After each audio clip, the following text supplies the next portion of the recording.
Flex your business with an American Express Business Gold Card. You'll earn 4 times membership rewards points on your top 2 eligible spending categories, like transit and electronics, each month, on up to $150K in combined purchases per year.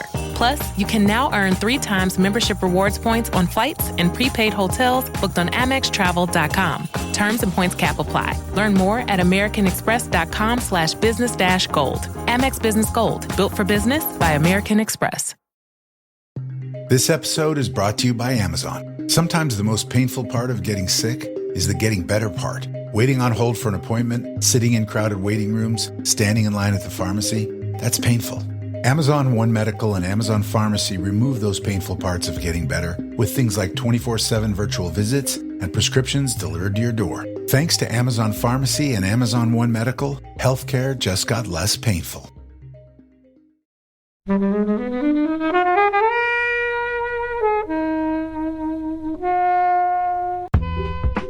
Every now and again there's a film where you're just like, whoa, there's something about this that's just different to anything I've seen before.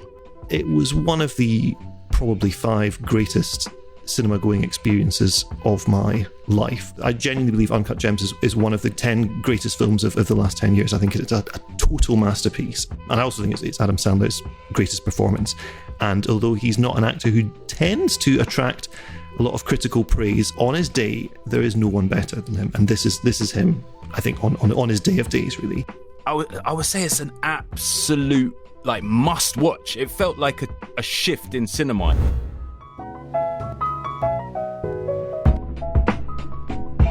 Hey everybody, and welcome to this episode of Flixwatcher podcast. Today we're joined by Robbie. Hello. Ben Bailey-Smith. Hello. Helen. Hello. And of course, me. And we're going to be talking about Adam Sandler's film, Uncut Gems. Thank you as always to the mighty people for their mighty, mighty tunes. And thanks to Ben from Rockwood Audio for his awesome editing skills. Please do remember to write a review and rate us on Apple Podcasts and anywhere you can do where you listen to the podcast, because it really does help us. And you can join in the conversation with us on Twitter at FlixWatcherPod and on Instagram at Flixwatcher.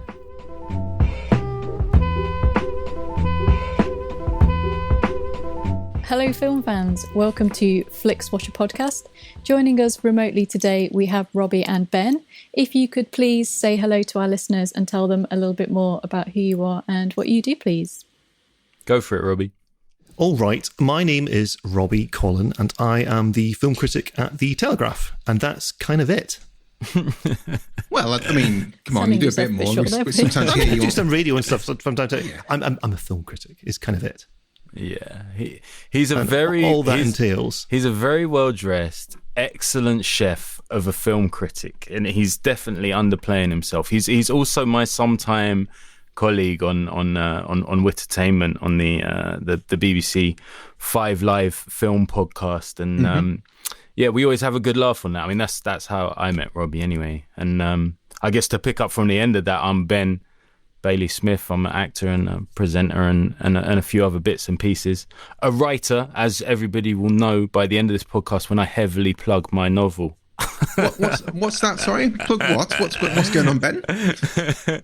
My first novel, Something I Said, is coming out on Bloomsbury in June. And I didn't think I had anything to plug until before we went on air and you reminded me that we should plug stuff. So I'm going to plug something whenever this comes out, to just get that inception going. You know? Has this novel spilled out of you during the pandemic? I mean, is this your lockdown King Lear? It was purely lucky timing, man. The opportunity came up before the pandemic, and when the pandemic hit, I'd still only written a chapter. So when that first pandemic hit last year, there was no excuse. I was just like, oh, no. What else have I got to do? I just have to do it. You pitted yourself into a corner. You had to achieve. Yeah, absolutely. So, yeah. And I'm super proud of it, man. I've written it like a movie that I'd want to see. You know, it's kind of it's like your classic family-friendly comedy, I would say. Well, you've been in films. Laugh on every page. Yeah, I've been in the odd film. A lot of people might know you, I guess, from Life on the Road with Ricky Gervais, for example. Yeah. So could this conceivably be a film further down the line, do you think? Absolutely, man. I've already had a couple of chats with a couple of like mega monolith type companies who seem to own everything. That's not giving too much away. So why not own something else? Hey, well, we'll not go down there, but gather us all up into your gigantic blob. Have you? I mean, I've never written a book. Did you write it with characters in mind, like who could play this person, where it to transition to the screen? Funnily enough, I didn't, because the main character is a 13-year-old boy, and he's like mixed race with freckles and a big ginger afro, and his dad's Scottish and his mum's Grenadian. Listen, do you need someone to play the dad? Funnily enough, would be perfect if we could dye your hair red, because there's a running joke throughout about how tall the dad is. Like he's just that little bit above normal height, which is how I always think of Robbie, because I think myself, I'm 6'1", I'm not a small man.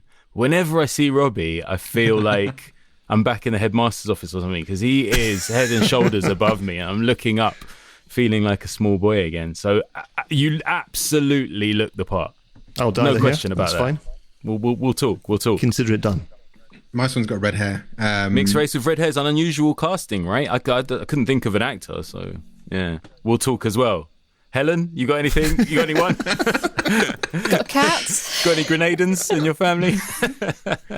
One thing I love about you guys is, when Kermode and Mayo from Wittertainment go away, I was like, oh no, who's going to replace them? But I love each time, and we've had other guys from who the Wittertainment standees. We've had Edith and Clarice on the show, and it's always great to hear you guys. And I like, particularly like Ben, your interviews as actors, like yourself and Sanji, really have a different style of interview to Simon and Mark. And it's always good to hear your voice as well, Robbie, especially a different counterpoint to Mark and giving different opinions. So it's always really nice hearing different voices on the show that you think is well established, and I think that's echoed by everyone who listens to the show. And one thing I was thinking when you're talking about the casting your book, I remember you talking to Naomi Harris, Ben, and you're telling her, so you kind of played my mum in the TV show, and that was weird. She seemed like she couldn't give a toss. I always try and find. I do remember it. Yeah, I always try and find something, anything that would just not to throw them off guard, but just to sort of make them come alive and like just become a normal person for a second, because I've been on the other side of that microphone, so I know how hard it is. No matter how into the movie you are, no matter how professional you are, no matter how hard working you are, it is hard to be asked the same questions over and over again for hours during one day. Like you start to, when you say something, you set up the movie or whatever, and you think, oh my God, I swear I've just said that exact thing to someone else. And you probably have, but it trips you out. So I've found from the very first one I ever did, which was Sir Ben Kingsley, to always ask at least one thing or say one thing that just throws them back into the now, And it was actually, that came from Sanjeev, I was so nervous doing the Ben Kingsley interview. I called up Sanjeev because I knew that he knew him. He knew Ben Kingsley a little bit, or knows him. And Sanjeev was like, okay, first and foremost, just like, I said, oh yeah, and what about the Sir thing? Do I call him Sir? And he's like, no, first and foremost, forget the Sir thing. Forget that. Don't do that at all. Just call him Ben, And he said, secondly, just hit him with a bit of praise, just right at the top, just right off the cuff, because he's old school, Just give him some love. And then after that, throw in something that only you and him could share, like just something that will just shift him into the now. And it was such a good piece of advice. So I did a bit of research. I never knew he was mixed race, So I thought, let me throw something in there about being mixed race and the chameleonic quality of that, in life, but also obviously in movies, if you're an actor, that ability to sort of shapeshift, which is something that mixed race people often have sort of in their DNA. So I asked him this, and bless Sanjeev forever, Ben Kingsley's eyes lit up, right? And he took this theatrical pause, and then he went, what a fascinating question. You see, the thing about you and I, Ben, people like you and I, Oh, and I was like, oh that's my good God, to it's hear. you and I. It's you and I. Me and Ben Kingsley, I was in. And I've used that tactic ever since, really. And it's not even really a tactic. It's more like just trying to coax a little bit of real conversation, because these people, not through any fault of their own, are sort of removed. Like when I did Angelina Jolie, it took me ages to get around the fact that she wasn't two-dimensional. I don't mean in terms of her acting. I mean in terms of I've only ever seen Angelina Jolie on a flat screen. Yeah. You know, she's as real to me as an animation until I actually met her and engaged with her. And the engagement is the key thing. Not to put any pressure on you, Kobe, Helen. You got to engage me and Colin, and me and Colin, we might clam up. All right, so let's see how you get on. Well, let's see how we get. And we're talking. The film today, as chosen by Robbie, is Uncut Gems. Robbie, can you tell us why you chose it? And then you've got a minute or less for the synopsis. Yeah, okay. So let me start with the synopsis, which is, so Uncut Gems is the story of a New York jeweler called Howard Ratner, who's played by Adam Sandler. And he has been waiting for around a year and a half for a gemstone to arrive at his office that he believes is going to change his life. It's this 4,500 carat black opal, which he's managed to source in Ethiopia and have flown over to him inside the belly of a fish. Now, that cost him $100,000. He has it in his mind that he's going to be able to sell it at auction for a 7-figure sum. And the profit from this will write off all of his other worries in his life. And it turns out, we learn very quickly, that these other worries are not inconsiderable. First of all, he's in enormous amount of debt to his loan shark brother-in-law. His marriage to Idina, who's played by Idina Menzel, is falling apart. He's got this very hot and cold relationship with his young mistress, played by Julia Fox. And he's also a compulsive gambler, and he can't seem to hold on to any amount of money for more than 30 seconds without already having spent it on something that he can then recoup some theoretical profit from. And really, his whole life is conducted like a casino binge, where he's just leaping from game to game, stacking his winnings on this table, moving over to another table, everything's on this hand, everything's on another hand. And the idea that this opal is going to be the thing that will solve it, in fact, it becomes the thing that causes this compulsive gambling addiction that he has to spiral off into ever more insane echelons of craziness. And this is sort of triggered by the arrival of Kevin Garnett, the Boston Celtics basketball player, at the shop, who becomes obsessed with this opal and wants to buy it off him. And this kind of tug of love between the two of them and this opal is one of the main dramatic motives of the film. So for me, the reason I chose this is I genuinely believe Uncut Gems is one of the 10 greatest films of the last 10 years. I think it's a total masterpiece. It speaks incredibly powerfully to the moment in which it was released. I think it's also a real all-timer that people will be revisiting, from generation to generation. And I also think it's Adam Sandler's greatest performance. And although he's not, which I'm sure we'll discuss later in the episode, he's not an actor who tends to attract a lot of critical praise. On his day, there is no one better than him, and this is him, I think, on his day of days, really. My first encounter with Uncut Gems was the surprise film at the London Film Festival. Goodness, when would it have been? A couple of years ago, I think. So it's just when you just turn it to a film, no one knows what's going to play, and that's probably one of the best ways. Probably the best ways to watch, isn't it? With nobody knew it had been programmed in the festival, so everyone was in completely cold. I mean, we knew the film existed, but nobody knew anything about it really beyond the fact that Adam Sandler was in it. It was a new Safdie brothers film, and it was one of the probably 5 greatest cinema-going experiences of my life. I mean, I was on an adrenaline high for the rest of the evening and most of the following day. It's no exaggeration. And it was a film that had a physical effect on people in the audience. I mean, there were certain moments when people on the same row as me, so we're allowed spoilers. So at the climax, the very climax of the film, someone down the row from me fell off their chair. I mean, they actually physically, a proper, Chaplin-esque pratfall in the middle of the cinema, because they were just so knocked out by it.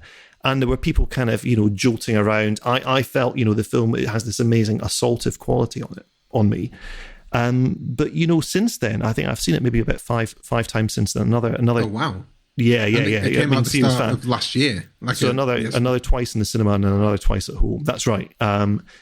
So yeah, five times in total. And it's become in a weird way, a kind of a comfort watch for me. In that, I don't know. If you've ever been to Japan, and particularly Tokyo, there's this pastime called pachinko, where it's like a kind of a crazy pinball style game where you pour money into a machine and this enormous cascade of about 1,000 metal balls bounces down this slope in front of you. Mm-hmm. Lights are flashing, sirens are blaring, animations are lighting up on the screen. And it's just this kind of assaultive, again, that word, just a bombardment of horrible sensory experience. But because the stress it produces is not related to anything at all in the real world, it becomes really invigorating. And this is the same for pachinko as it is for Uncut Gems. You're just kind of surfing this anxiety tsunami as you're watching it. And to me, the experience is pure bliss. And I would do it again. I would do it again now if we weren't recording this podcast. I'd happily sit down and watch it now. Ben and Helen, is it as Robbie says? Is it pachinko made celluloid? I was just trying to think of the movie that features a lot of pachinko, and I just can't think what it is. It's annoying me now. Oh, I know what it is. It's Giri Haji, which isn't a movie. It's a TV series. It's a TV series. Sorry. Yeah, I was just listening to Robbie there and thinking, when we've done the show together, when Robbie feels really, really passionately about a movie, I don't always feel the same. We feel the same about a lot of things, but outside of the Wu-Tang Clan, I don't think there's things that Robbie feels like that passionate about that I feel the same level. But everything he just said about Uncut Gems, I feel exactly the same way and had similar experiences. So I'm so glad I didn't watch it on Netflix. Not because I wouldn't have if I had the opportunity, but I was actually in New York. We were in New York for Christmas. Me and my wife have both got relatives there. So we thought, let's go and spend it there, which turns out to be quite a prescient decision considering when we came back, no one's allowed to go anywhere. So we were lucky to squeeze that in. But so it was that Christmas 2019, and me and my wife went to cinema to watch it, and of course it's set in the jewelry district, right? Yeah. In New York, so we weren't a million miles away. And that physical reaction that Robbie talked about, I mean, I had it myself. I didn't fall off my chair, but I did find myself shifting so far. I never normally move that much in the cinema, and everybody was doing it as well. I had that feeling like I'd put on the wrong underpants, they were just the wrong size, they're like my teenage underpants or something. And I just could not stop squirming, uncrossing my leg, moving about, wiping my face. I looked at my wife, she was like, I can't. Just saying, I can't. Every decision that Sandler's character made, you're just like, oh, Jesus, please. I can't remember a film since Oldboy that gave me so many, the original Oldboy, let's just reiterate, that gave me so many different physical reactions. It was intense, and for me it was a better, more enjoyable film than Oldboy. But that's the only comparison, that just the physical response. I loved that movie, and I'm really, really glad that I was able to watch it in a cinema and share that experience with so many people. Because when you go to a shit comedy in the cinema, you feel it way more than you would just watching it on TV. Yeah. A great horror, or a terrible horror. I've seen terrible horrors and everyone's laughing, and you're like, oh, it's not just me. Great, Uncut Gems was across the board, packed cinema. People were riveted, but also physically uncomfortable. And it was a strange sort of enjoyment. So I can see why Robbie's watched it again and again from a film critic point of view. But from a fan point of view, I need space before watching Uncut Gems. It's very stressful watch. Well, this is going to tie into the repeat viewing scores for you guys later on. Helen, what was your experience with Uncut Gems? Are you watching the cinema as well? So I think I'm the only person who hasn't seen it in the cinema out of you, I think. I did not get to see it. I don't know how it passed me by. It was kind of the end of last year. Well, because it is a Netflix original, so it came out on Netflix, and it wasn't an enormous release. I think there was only really one. Was there one screen after the festival screening in London? It was only at the Prince Charles. Yeah, I saw it at Prince Charles. It wasn't It wasn't widespread. No. And I mean, I can't stand Adam Sandler at all. But in this, I think he's great in this, and I think this film's great, and I kind of don't find it stressful. I kind of find it perversely exciting, this kind of film. But I can see why people do find it stressful, but I kind of like that excitement. And prior to this, I've seen Good Times, so I kind of sort of knew what I was maybe getting myself in for with that. So it was a bit of a warning. But yeah, I think it's great, and I've been waiting for like a whole year for someone to pick it, so I'm so delighted that it's finally been picked, and we can. I was just amazed it wasn't on there, to be honest. Like, to the listeners who don't know the mechanics of this show, like Kobe and Helen sent us like the invite, come and be on the show. I was like, great, cool, Robbie, great, and then they're like, here's what's already been taken from Netflix that you can choose. So that you can't choose, you know. I was like, okay, cool. Scroll down the list. I was still scrolling. You know that scene in is it in Infinity War where Loki's like, I'm still falling. Yeah. I've been falling for 30 minutes. That's how I felt. I've been scrolling for 30 minutes. Like, it's just every film on Netflix. I was like, well, there's nothing left. And then I couldn't believe Uncut Gems wasn't on that list. I mean, just unreal. That film, yeah, if you haven't seen it, I would say it's an absolute like must watch. It felt like a shift in cinema. Every now and again there's a film where you're just like, whoa, there's something about this that's just different to anything I've seen before. Like, it's a weird comparison, but do you remember the first time watching The Social Network? It's nowhere near as great a movie, nowhere near. But I remember the first time watching it, I was thinking, this is a shift. The speed at which this dialogue's being delivered is almost like Japanese to me. Like, I needed to sort of... I watched it in the cinema, so I couldn't rewind, but I was just like, I need to watch this again because the pace at which things are unfolding in this film, which has zero action in it, just conversation. I was like, this is a new approach. And I love it when stuff like that happens. And I need to go and watch all the Safdie stuff because I haven't seen anything else by them. And they've clearly got quite the approach. Do you know what I mean? You're in for a treat, and as Helen said, the stress factor is high in all of them. I mean, the one I would say to try next is Heaven Knows What, which is about heroin addiction in New York. And it's much more grueling than Uncut Gems, but it's a phenomenally grueling. Yeah, I know. It sounds crazy to say it, but it's a very, very downbeat film, and it's beautifully kind of alive and warm, and there's serious humanity in it, which is something the Safdies do. Is even though they drag their characters through these unthinkably horrific situations, that you never feel that they're punishing them. You know, they love these characters, and they feel, I think, privileged to be spending time with them in a weird way. So Heaven Knows What is really worth seeing. Good Time is just such a ride. I mean, it's so much fun. And to see Pattinson, we had Good Time. I'm adding them as both well. to my list. It was chosen earlier. Is that on Netflix? Good Time is definitely on Netflix. Yeah. The All right, others, cool. Others are a little bit harder to get hold of. And then the Pleasure of Being Robbed, I've seen that one, and that's more on the kind of surreal side of it. But what you say about the characters, I think the thing that I really like about their films is that, you know, these characters are kind of on the outsides of society. They kind of exist in the darkness, and they exist in kind of shady conversations and shady deals and, you know, kind of breaking the law. And you kind of go on this wild journey with them, and they're kind of not really that redeemable at times because of some of the things that they do. But during the duration of the film that you're with, you're kind of really on their side, and you kind of want them to succeed, even though you can see that it's clearly not going to happen because it's bad decision after bad decision. There's the second film they made, Daddy Longlegs.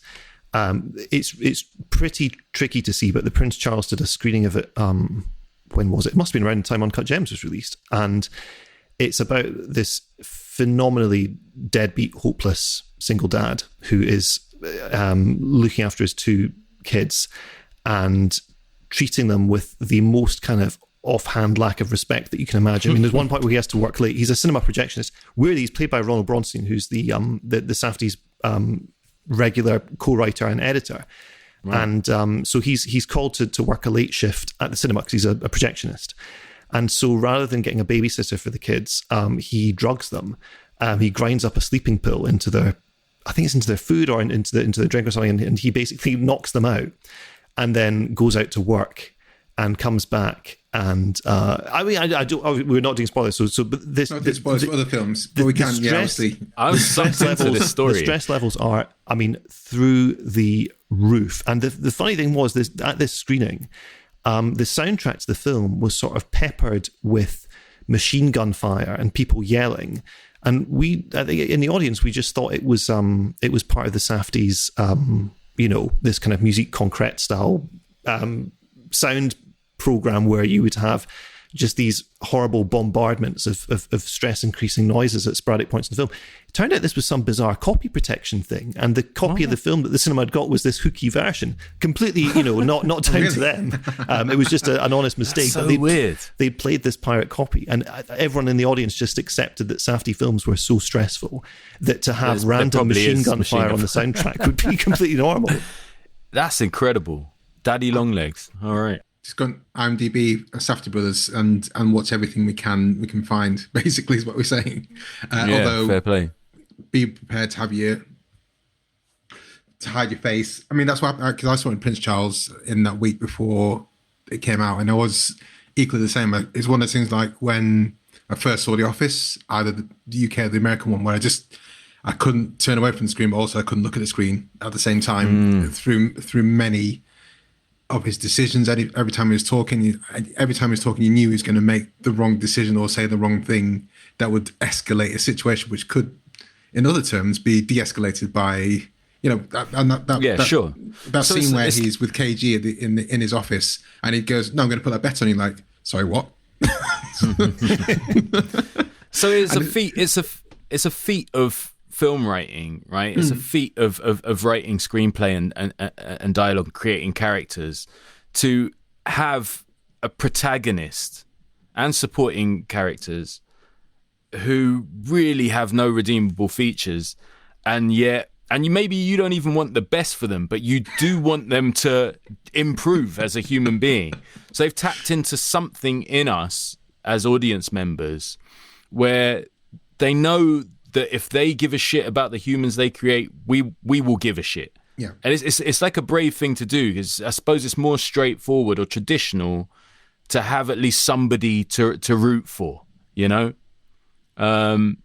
I think you end up rooting for Howard in spite of yourself, though. Yeah, exactly. Don't you? Yeah. Exactly. In that final sequence, you really do. That's what I mean. Like it's an impressive feat, and we should give a nod to people who are able to do this, screenwriters who are able to do this, to give us these supposedly irredeemable characters who we still care about, I mean, I was horrified to see what happened to Howard, absolutely, even though it seems so inevitable. It's so anti-Hollywood. It's brilliant. I love it. That you're just like, everything's going to go right, and then it doesn't happen. And that annoys a lot of people, especially in recent film. They don't get the kind of closure. They don't get the happy ending. I think it's hard for a lot of writers to even get it beyond the development stage, the pre-production stage, to get those kind of ideas away. And if you want to get those kind of ideas away, a lot of the time you might have to do that independently. And to do that is going to be so much harder without that money, that studio money. So, like, there's certain films I watch, and Robbie will know way more about this than me, where I feel like there's a better version of this script hiding away somewhere in a drawer, and the rough edges have been sandpapered down to the point where it's just gone vanilla. There's films where you're like, I see what you're trying to do. Obviously, there's loads where from the start you think, this is what it is. It's just saccharine. It's just nonsense. This is what they wanted to do. They've done it, and it's very disappointing. But it's a weirder emotion when you watch something you think, I wonder if someone's messed with this. There was something in this. And what you get from Uncut Gems is that free-flowing, this is what the fuck we're doing, deal with it. And you get that sense throughout. And you're like, and I think okay. That comes right through even in the locations, right? Because New York City has to be the most over-filmed city on the planet, right? I've never been to New York. I know New York back to front because of having seen it on screen so many times, right? But the Safdie's vision of New York is like no way of seeing that city before ever. It's like it's something, and it ties in with the Daniel Lopatin score as well, which I think is a total masterpiece on its own terms, let alone the way it integrates beautifully with the film. But that is a score it's invoking Blade Runner, it's invoking Akira, like explicitly at one point when he's gearing up for that final bet with KG. And then passes the loot to Julia Fox out of the window. It brings in like the kind of percussive, is it a gamelan? I don't know. It's the Geno Yamashiro Gumi music, the score for Akira. To you here, Robbie, I believe. But you know, the kind of and you know, to kind of pair that with this kind of sci-fi vision of the city, these kind of incredible kind of purples and lime greens. You know, this is not colours that you associate with New York. You know, it's the kind of russets and the browns, and then maybe some kind of gleaming skyscrapers as well. But this is a totally distinctive and totally fresh perspective on the city, and it carries through all of their work as well. Maybe less so Daddy Longlegs, but certainly Good Time and massively Heaven Knows What as well. You feel like you're seeing this city that you thought you knew with completely fresh eyes, and you know a knock-on effect of that is that the story itself feels fresh. You know, crazy Jewish guy running around New York City is a kind of a fairly solid, you know, tried and tested film formula. But this feels Woody like Allen. something completely exactly. But this feels like nothing like Woody Allen. It feels nothing like anything that you know. It's got that so kind of true. crime thing, but it's not Scorsese-esque at all. Even though Scorsese serves as an executive producer, I think to watch Uncut Gems now must have felt like watching Mean Streets back in the day. Like you're kind of looking at the place and going, my goodness, is this what this city's really like? I remember watching Shaun of the Dead for the first time, and those initial opening scenes where he's wandering around, everyone's zombified, but he just thinks, well, that's London. You know, he hasn't clocked that they're zombies, you know. I remember watching that and first of all finding that very funny as a born and bred Londoner and enjoying it. But he goes into one of those really shit convenience stores. It's not like a brand. It's not like a proper corner shop. Yeah. But you can kind of get everything in there. It's all been there for way too long. Best before date situation and stuff like that. And it's badly lit and all. And I just thought, why do I never see that shop in films about London? They're everywhere in London. They're the shops we all go into. Like, I never see them on screen. And I remember that small thing, I thought, I'm going to like this film. And I was right.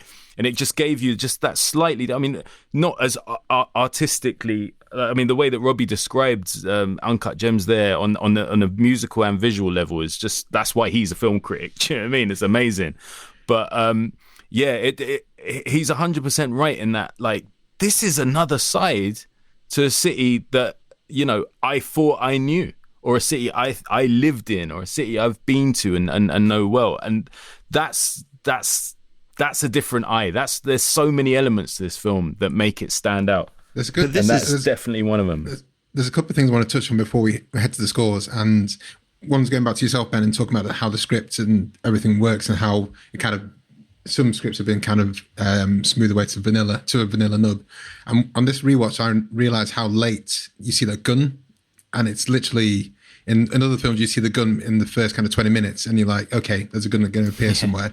This time, I think the first time I saw the gun, we see the gun so late, it's like, well, what's going to do with that? And I'd still, on the second rewatch, didn't expect that to happen. I think that's all for the better. And that's probably why your man or your woman fell off the chair, because it just came out as such a shock. Yeah. And I think I'd love to talk to you guys, get your brief opinion about the supporting cast, Lakeith and Idina Menzel, KG, but tying in with what Robbie's saying about how this is shot. And this is one thing a Good Time did. There's a sequence of Good Time where they go into into a disused or abandoned the ghost train, isn't it? Ghost train, yeah. And the way they're shot with a black light. And there's one scene where Lakeith, in particular in this, and Julia Fox is shot so well in that nightclub where The Weeknd playing. That looked amazing in the cinema. It looked absolutely amazing in the cinema. For something that's like so close and intimate in a nightclub scene, also made me jealous that we can't go these places now. But that to me is like a Safdie shot. I've only seen Good Time in this, but it just seemed like this. They know how to curate these shots that make you feel like you're in it. And Lakeith's not a big guy. He played like Snoop Dogg in the film, didn't he? So he's not playing someone with a big presence. But in that, he just had like back off Howard. But Howard was just like, okay, I'm not playing with you. He was a really irritating presence in a good way, you know, just the way he just fudged every conversation. I know people like that. It's just the most irritating thing, that vagueness.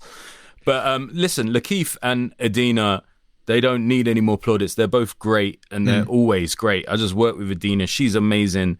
Lakeith we know about. I think we should reserve some love for the fact that there are 4 actors in this film who are not actors, and they all do something unforgettable. Obviously, Kevin Garnett, obviously. He's the main one. The 2 guys, the 2 muscle guys in the car, they're not actors. They're just hoodlums, right? And the Weeknd, playing himself as a horrible bastard. Playing himself as a horrible bastard.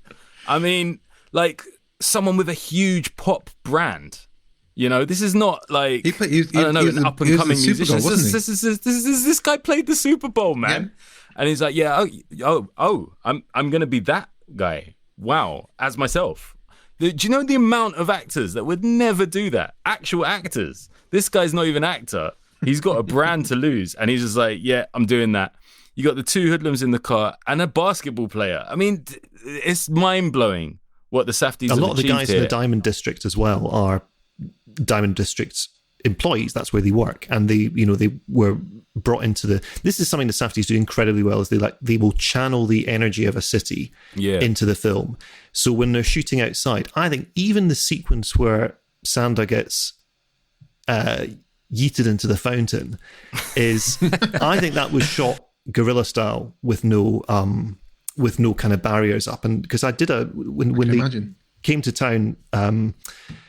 Was it during London Film? I can't remember when it was. Anyway, I did host a Q&A with them, and Sandler kind of Skyped in as well, which was incredibly exciting.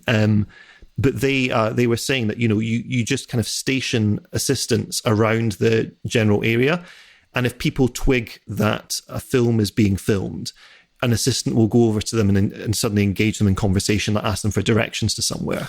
So you get this kind of very organic sense of metropolitan hubbub happening in the frame, and then you just let your leads loose and see what happens. And because of course, if someone is chucked into the fountain in the middle of a city, people are going to stop, turn around, laugh, and point. And that's what you get, you know. But rather than generating that, rather than manufacturing that, they will allow the city to kind of do that of its own accord in the most cinematic way possible. And that plays down to the Diamond District stuff as well.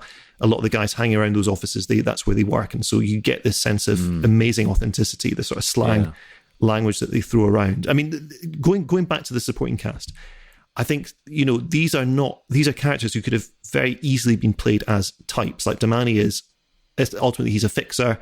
Dina is the shrewish wife. You know, Julia Fox is playing the hot stuff bit on the side. But none of the characters feel like types. They all feel like totally inhabited, you know, lived in people with, you know, they've got flaws, but they've got great things about them as well. You know, there's reasons that we enjoy spending time with them as the audience. And the Safdies do shoot them like movie stars. They give them their close-ups. Yeah.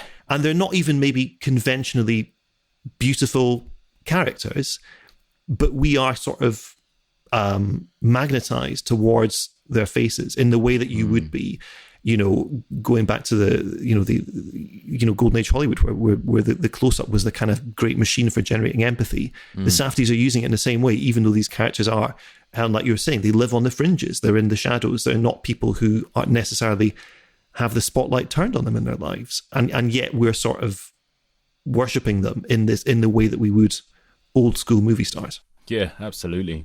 Can I quickly ask one more question before we go to the scores? And this is a yes/no thing. Do you believe The Rock was actually magic? I think this is something from, you just have sports people, and I used to, when I played rugby at school, for example, one game I wore like a different sock. So for the next, and I played well that game. So then for the next games, I had to wear that sock. Is that kind of nonsense? But, you know, KG's got millions to spend, hasn't he? So he's like, well, that's going to get me the MVP for the NBA this year. I'm happy to spend 170,000 to try and help me guarantee that. You see it in his eyes when he stares at it. It kind of exists in his eyes afterwards when he's looking at it. And it's like those films in the 80s, like where they get possessed by this thing in their eyes. And you can see that. He's the only one who sees you think it it's magical? That. Yeah, it's magic. I'm with KJ. Also, you've got that journey in the opening shot and the closing shot, right? Mm-hmm. Yeah. It comes out of the stone at the beginning and then goes into his eyes, and we're back in that celestial space, right? Is that right? Yeah, so at the beginning it goes into the stone and then comes out of his bottom. And then at the end it goes into the bullet wound and comes out to view the Ethiopian sky at night. Is the rock magic? You could ask that question about Parasite as well, couldn't you? Yeah, absolutely. Absolutely. Yes, it's hard to say yes or no. I really don't know the answer, but I like that. I like that. Well, let's head to the scores on that point, guys.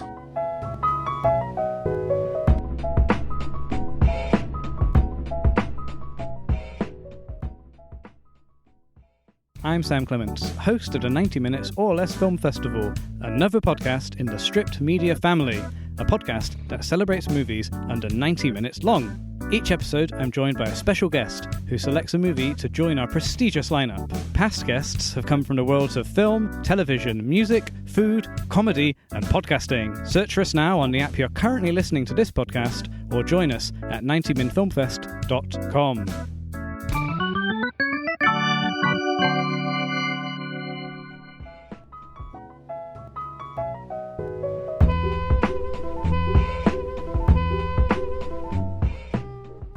So, first score is recommendability out of 5. Robbie Collin. So using both names there. 5 out of 5, definitely. Do you know people with nervous dispositions where you might think, just maybe not you, but everyone else? It's just a film, isn't it? It's okay. You can get out, walk away, make a cup of tea at the end. It's okay. I agree. Listen, I can't deal with horrors. I'm not good with horrors at all. But if someone said there was a 5 out of 5 horror, like just absolutely amazing, like I've heard a lot about Saint Maud, and I might have to watch that.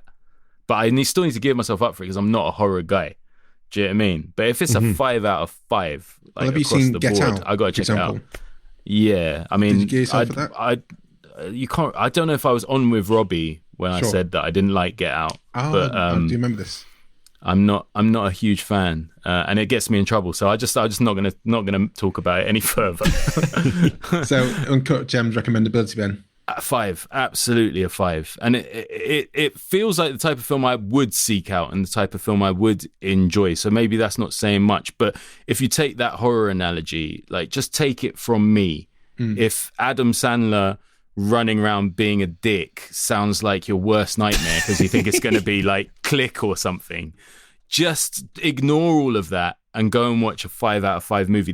You'll never have seen anything like it before. So just on that basis alone, it's a 5 on that must-watch scale. Do you know what I mean? Because even if you don't like the movie, you have to admit you've never seen anything quite like it before. So it's a must-watch. Helen? So for someone who would never ever recommend an Adam Sandler film, I would go on record saying this is the funniest Adam Sandler film. We haven't really touched on how funny it is, but there's some really, really funny moments in. There's a moment when he ends up being bundled into his own boot naked and has to get his wife to come and open the boot. Is that the school play? Yeah. That scene is hilarious. And he just tries to make out that he isn't naked in the back of the car. And there's a brilliant moment in it where his wife says to him, "Your face is so stupid. You are the most annoying person I've ever met." And yes, I 100% feel that. And it's absolutely brilliant. And to my friend Simon, who has started to watch this and gave up because he said it was too stressful, I am 100% going to recommend that he watches this again. And absolutely, ever since I've seen it, I've recommended it to everyone who's asked for a lockdown Netflix recommendation, and I will continue to 100% recommend it to anyone regardless of their disposition, because I think everyone should see it. If it makes them feel ill, brilliant. If they enjoy it, if it's their new favourite film, amazing. So I'm also going to go for a 5. Same. Of course, maybe like under 15s, no, but Under 12s, maybe not. 15, you can start making your own film education, can't you? I'm going to go for 4.75 here. It's just, I think there'll be a few people who would be angry. I've recommended this to them. And not because there's Adam Sandler haters. This is certainly something. No, there are a lot of Adam Sandler. There are a lot, and Helen's one of them. And and the thing with Sandler, which is the main thing with Sandler, is that he can be great. And this shows why he can be great. So when you see him in a film that isn't great, you just think, oh, he's just phoning in. And I've seen him perform live, and it's amazing. Oh my goodness! When was that? It was like 3 years ago. I went to LA and went to Largo. It's a small like a comedy store kind of thing. I went to see Jeff Garlin, Larry Sandler's partner, Mr. Improv. Yeah, and went to see Jeff Garlin, and he just brought some friends on stage. One of them was Adam Sandler. One of them was Zach Galifianakis. The other one was Fran Healing from Travis. So I didn't know these guys were going to turn up, and I was just like, "Well, this is great." Kobe, you lucked out. You know, the night before it was just all hog shit. Right? it was your man. It was your man from that Zookeeper film. What's his face? Kevin Smith. Paul Blart Mall Cop.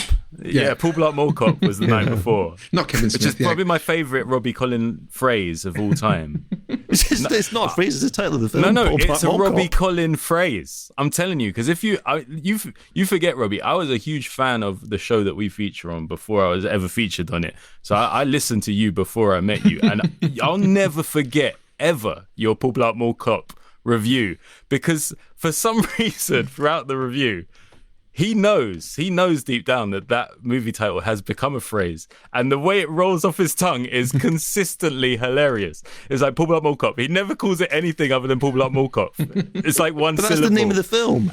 Ben, come on. You knew it's what you were doing. Paul Blart Mall Cop. It still makes me laugh. So yeah, you got lucky. Yeah, it was. I'm complete, and to this day, I think the only reason I know it's 3 years ago is because when Facebook tells you that a picture you took was 3 years ago, it was today or the day before or yesterday. I would say for Sandler skeptics, there's 100% fresh. His most recent stand-up film is also on Netflix, and it's really worth watching because it kept on cutting in and out, didn't it? To different. Yeah. It's quite authored as stand-up films go, but I loved it. I think it's great. I think he's made a lot of terrible films, but I think people forget he's definitely had various good turns. Obviously, it's opinion, but for me, Punch Drunk Love, Happy Gilmore, like This is 40, which well. I don't like. This is 40, but I love Adam Sandler in it. Is it This is 40? Funny people. Sorry, Funny People. Yeah, Funny People. I don't like that film, but I love Sandler in it. So you're right, Kobe. He can do it. He's just sometimes perhaps he chooses not to, or for his own reasons. Who knows? Why does Nicolas Cage make so many films? Meyerowitz stories as well. The Noah Baumbach stories is great. And if he's miserable there you go. or like life is against him, then I'm prepared to watch it. Okay. Repeat viewing score, Robbie. So for me, 5. I'm not sure that is something I would think is a universal feeling towards this film, but for me, it's a 5, definitely. Ben. For me, it's a 3, but only because I need a year between viewings. For me, it's like Helen was saying, she likes to be thrown around on that ride. Do you know what I mean? And when she was saying that, it really reminded me of fairground rides. And I still don't. I mean, I'm in my 40s now, and I still don't know if I like fairground rides. Like, there's a little element where it's like kind of exciting, but on the whole, like I find it a bit too stressful, moving at that speed and getting thrown around, and that's the Uncut Gems experience. So like I want to see it again, but I also don't want to throw up my omelette. Do you know what I mean? I think there's like two types of like high repeat viewing score. There's ones where you need to see it again because there's so much detail and it's deep. But then there's the other ones where you can just watch it again and again, like literally day in, day out. And for me, that's not this. But it sounds like for you, it's quite high repeat viewing score because you need to watch again, but you need some padding there. And space. I need some emotional space and time. Just give me some time. Helen. So this was my second watch, and I think it's probably about a year-ish elapsed between the two, and I really enjoyed it. It made me wish that I'd seen it on a big screen. So hopefully when cinemas are all back to normal, I will try and hopefully Prince Charles might screen it. So I'll You try can and do count that. on Prince Charles. But yeah, I think about once a year is quite good. So Same. yeah, going to go for a 4. I'm going to go for 4.2, just a cut above. I will watch it again. I think I like the idea of the padding and the space in between each one. It's not going to be every week kind of thing. Small screen score, Robbie. I'll say a 3 for this because I think it works on the small screen, but I think it helps if you feel trapped by the film. Yeah. And you don't feel trapped watching at home, regardless of how big your TV is, ever. It's just a different mindset. And I think having the film bearing down on you contributes so much to how enjoyable it was that first time I saw it. So, yeah, 3. And we also talk about this one quite often as being in a collective viewing experience with other people. So that person falling off the chair for you must have been for the first time. Of course. I mean, it's like, I remember when I saw Irreversible, the Gaspar Noé film. Lord. Someone, You saw it in the cinema? And someone during the fire extinguisher scene had some kind of a fit or fainted. I don't know what it was, a few seats along from me. And funnily enough, Mark Kermode, who was in the audience, got up and kind of threw the guy over his shoulder like fireman's lift and hoiked him out. Really? And then, yeah, honestly. And then came back to his seat. And once the guy had come round, and this is testament to how great Irreversible is, once the guy who had the fit or faint or, whatever it was, came round, he came back in as well and caught up. Incredible. So there you go. But yeah, that kind of weird meta part of the cinema experience, it always colours your view of the film for the better. Yeah. Ben, sorry, small screen score for you. Yeah, it's a 3, maybe a little bit less. I'll say a 2.9 only because the film is obviously not worse. It's a great film, but I'm not now that I think about it, I was just thinking as Robbie was talking, I'm probably not the best guest for a show like this because I tend not to watch films on television. I watch television on television.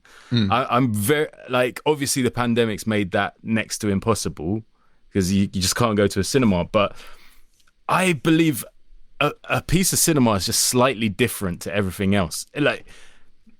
Watching films on TV is a bit like when your friend goes, listen to this song. You sit there, are you really going to listen to every single bit of it like your friend wants you to? You're not.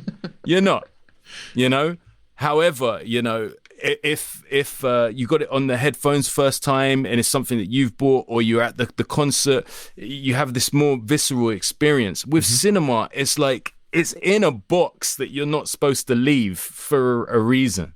I don't care what the movie is. You watch it at home, you've got that option to stop, and that's enough really to not have the same engagement. I want people around me that I don't know. That forces me to just be looking at this thing.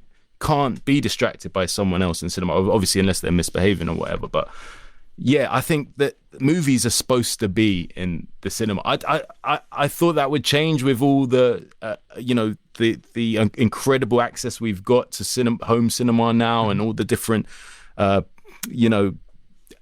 that you can get. And yes, I've got them all. Amazon Prime, Netflix, Disney Plus. I've got them all because I love films and my kids love films. But I much prefer to watch TV on TV and cinema in the cinema. That's just me. So no, it's not just you. 2.9 is not related to Uncut Gems. It's related to every film. It'll be 2.9 the next time you have me on. Yeah, it's ideological. It's exactly that. Yeah, so I've always been kind of fine watching films on TV and at home, but in this past sort of 2 weeks, I think I've reached my peak film watching at a TV. For the second time around, I actually watched this on the laptop with headphones, which if you want to create that really intense thing on your brain at home, then I would recommend headphones. I've never had the chance to see it in the cinema. I kind of wish I had, but then I still personally I did enjoy it on the small screen, so I'm going to go 4. Fair. Headphones if you want it in your brain. I'm going to go for 3.5 because I really did enjoy it in the cinema and I enjoyed the collective experience. 3.5. It's going to go to the engagement score, Robbie. It's a 5. Nice. Yeah, Yep. I don't need to add any more detail. 5 from me as well. Helen? I'm also going to go for a 5. And there's one really brilliant moment that I noticed this time around is that at one point you can see he's still got like the tag in his shirt, so he's the kind of guy who Yeah, I saw that. buys clothes and like obviously is going to return them or use them as part of the deal, and Yeah. you know Yeah, give them to someone else. you've got to be engaged Because to appreciate he that. pointed out the tag's still on him, didn't he? To the Gucci, his Gucci shirt tag's still on. Yeah, that's He right. wears it. When he slings it at the guy who Yeah. was up until that moment working for him. Yeah. So if you're not engaged, you're going to miss like moments like that are really rewarding. And that gives us an overall score of 4.33438, which is fantastic. Pretty Is Let's that just good? head I'm on to- glad. I don't want Good. my 2.9 to like bring the whole thing down. Do you know what I mean? No, not Because at it all. is really is a classic, a modern classic. Let's head over to Twitter, guys, and you can follow us, whoever's listening. We can follow us on Twitter. We are at FlixWatcherPod on Twitter, because we always give a shout out before going into the review. And in this case, saying we're reviewing Uncut Gems with Robbie Reviews, which is Robbie Collin's Twitter account, and Ben Bailey Smith. Have you seen it? Tell us your thoughts and a score out of 5 stars. And I think mainly due to Robbie's retweets and also, I guess, the love for this film, we have quite a few responses here. So maybe just take a couple each, guys. Yeah, so I've got one here from Allman Brown who makes a really interesting comparison. He says 4 stars. It reminded me of Midsummer. Both films left me utterly rattled and exhilarated in equal measure, but I'm not sure I could watch either of them again for a very long time. A few more laughs in Uncut Gems, though, that's for sure. I think Midsummer has laughs in it. Yeah, I'd say it has a few. I still need to watch it. I'm scared. This is. I'm echoing you, Ben. When someone talks about horror, Midsummer for me is like, I'll get there some point. Yeah, I get shook so easy. Oof, that film. Oof. Good grief. It's great. I mean, but I oof. loved Midsummer. Loved it. Yeah, I mean, basically, the only time I really watch horrors is when I have to because of wittertainment. So, like, occasionally, I've just been forced to do it. Midsummer's one of those, and I interviewed Elizabeth. Well, no, not Elizabeth Moss. Oh, yeah, Elizabeth Moss for Invisible Man. Right. That's a great horror. And her name's gone out of my head. Australian actress from the way back, Hereditary. Toni Collette. Toni Collette. And I interviewed Toni Collette for Hereditary. So yeah, I was forced to watch both of those.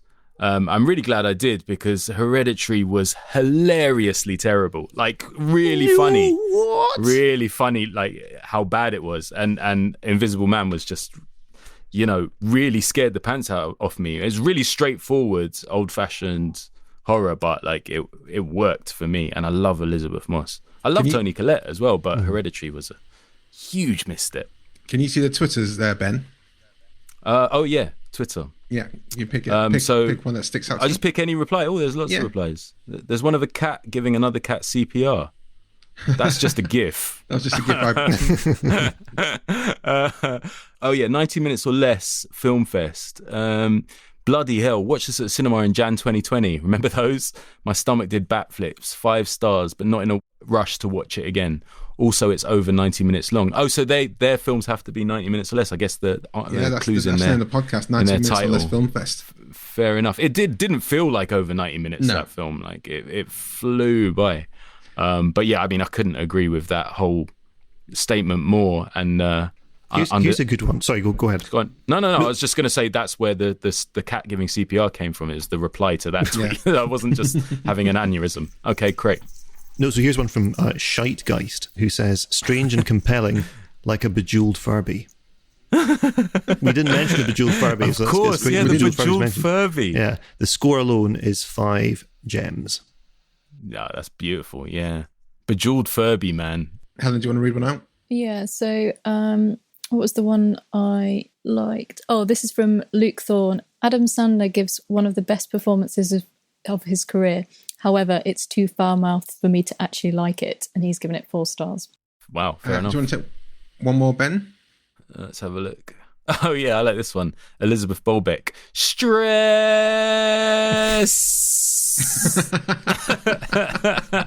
That's all you need to know. I think that sums it up well.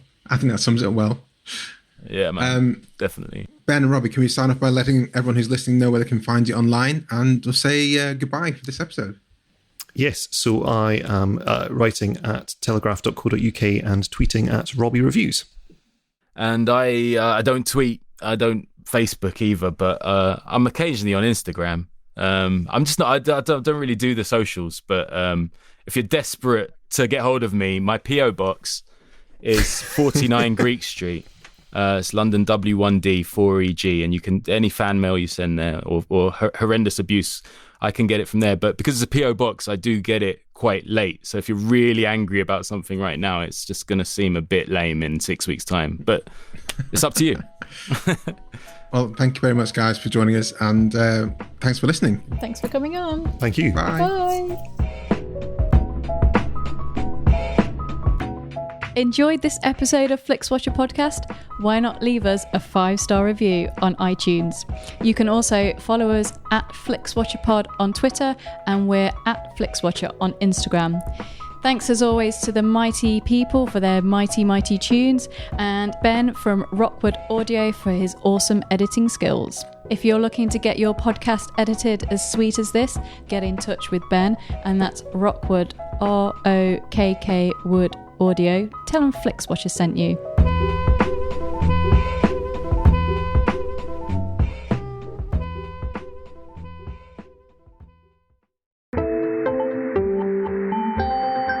You just heard a Stripped Media production.